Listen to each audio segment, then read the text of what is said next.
আহ আহ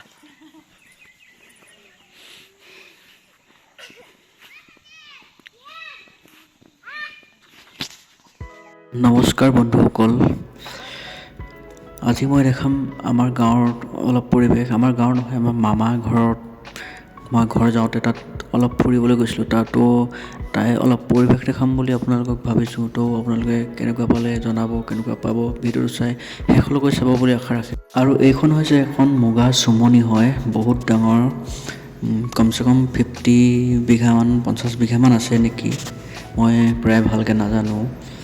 আগৰ পুৰণি গছবোৰ কাটি দিছে, এতিয়া নতুনকৈ আকৌ গছ লগাইছে। তো চাব এতিয়া সেইকাৰণে মুকলি হৈ আছে পূৰা, গছবোৰ ডাঙৰ হোৱা নাই। ইয়াতে মানুহে মুগাৰ পোহে, চৰকাৰী হয়। তো ইয়াত কি ওচৰ মানুহবোৰে ছাগলী তাগলী তাত ঘাঁহ চাহ চৰিবলৈ অলপ সুবিধাও হয়। তো ইয়াৰে অলপ পৰিৱেশ দেখাওঁ, গাঁৱৰ পৰিৱেশ আপোনালোকে চাই নিশ্চয় ভাল পাব। এইখিনি অলপ আবেলি সময়ৰ দৃশ্য। তো মই আৰু মোৰ ভণ্টি আৰু মোৰ মামা জীয়েক ডাঙৰজনী আমি মানে অলপ ওলাই ফুৰিবলৈ গৈছিলোঁ। তো ইমান ধুনীয়া পৰিৱেশ, বহুত দিন চহৰত বেংগলোৰত থাকি এনেকুৱা পৰিৱেশ দেখা পোৱাই নাছিলোঁ। তো দেখা পাই ভাল লাগিলে। আবেলি সময়ত এনেই ওলাই গৈ ফুৰি অলপ বেছি ভাল লাগে। তো আপোনালোকে চাব, কেনেকুৱা পালে জনাব।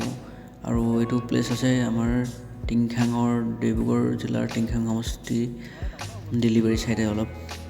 যদি কোনোবাই গৈ পাইছে তেনেহ'লে নিশ্চয় জনাব।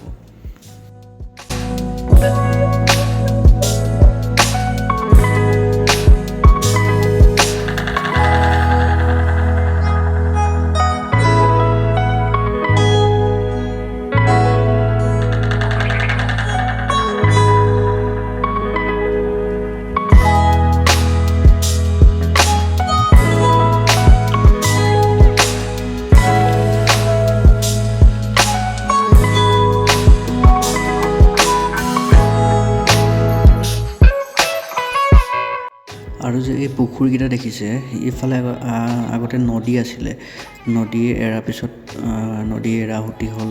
আৰু তাৰপিছত এতিয়া চৰকাৰে মাছ পুহিবৰ কাৰণে সুবিধা কৰি দিছে মানুহক। তো ইয়াতে বহুত ডাঙৰ ডাঙৰ পুখুৰী ফিচাৰী কেইটামান আছে, আপোনালোকক অলপ দেখাম। আৰু ইয়াতে গাঁৱৰ মানুহৰ কিছুমানে মাছ পোহে।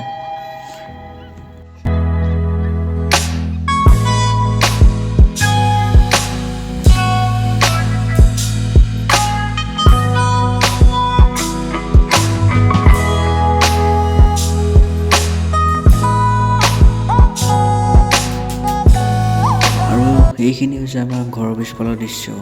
বহুত দিন আমাৰ ঘৰৰ পাছফালে যোৱা নাই, ওলোৱা নাই। তো অলপ ফুৰিবলৈ বুলি আহিলোঁ। ধান চান কাটি সকলোবোৰ শুকান হৈ আছে এতিয়া। আৰু তো আপোনালোকে কেনেকুৱা পাইছে জনাব আমাৰ ঘৰৰ পাছফালৰ দৃশ্য। আৰু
এইখিনি হৈছে আমাৰ ঘৰৰ পাছফালৰ দৃশ্য, আমাৰ বাগানৰ দৃশ্য।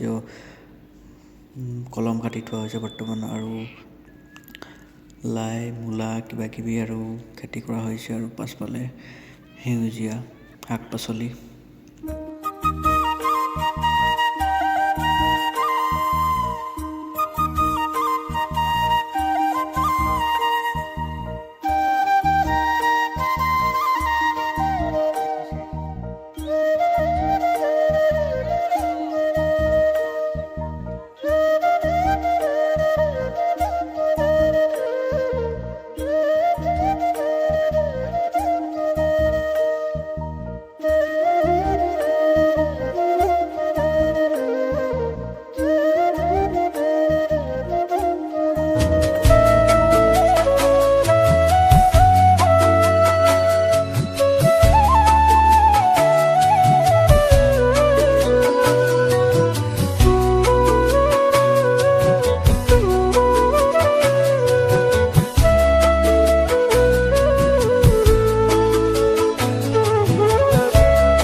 গাইজটো সিমানতে সামৰণি মাৰিছোঁ আৰু গাঁৱলীয়া পৰিৱেশ যদি ভাল পায় আপোনালোকে প্লিজ চেনেলটো ফ'ল' কৰি যাব আৰু ইউটিউব চেনেলটো আছে তাতো দিম, ছাবস্ক্ৰাইব কৰি দিব আৰু আগলৈ এনেকুৱা ধৰণৰ ভিডিঅ'বোৰ পাই থাকিবলৈ প্লিজ আপোনালোকে অলপ ছাপোৰ্ট কৰিব আৰু তো আজিলৈ ইমানতে সামৰণি মাৰিছোঁ, বাই।